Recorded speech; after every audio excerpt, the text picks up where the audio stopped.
Senhora Presidente, senhoras e senhores vereadores,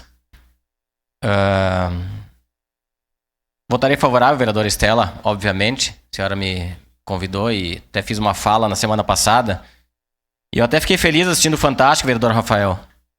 No domingo, que muito daquilo que eu apresentei na terça-feira, o Fantástico apresentou, inclusive com fotos iguais às que eu apresentei aqui na casa, mostrando a importância de ampliar os espaços e devolver os espaços para a natureza. Essa questão é uma questão de sensibilidade social, tanto para as pessoas como para o meio ambiente.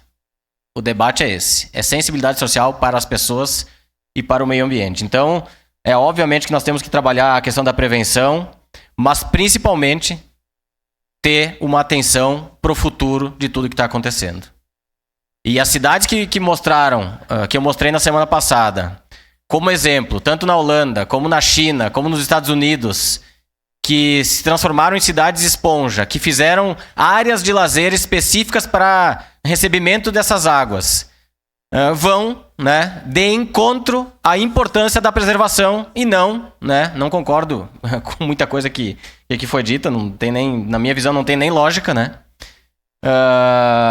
nós temos que mostrar para a sociedade, inclusive, a importância de uma mudança cultural, que nós temos que devolver em alguns locais para a natureza aquilo que foi retirado. E aí concordo, vereador Rafael, muito com o que o senhor disse, porque a gente tem que trabalhar aqui a questão da ciência, e o achismo não tem espaço para um debate importante como esse e que vai ter um impacto anualmente, talvez até semestralmente, nas vidas das pessoas. Nós precisamos pensar no hoje, mas obviamente projetar o futuro, e a gente precisa ter sensibilidade social tanto para as pessoas como para o meio ambiente. Votarei favorável.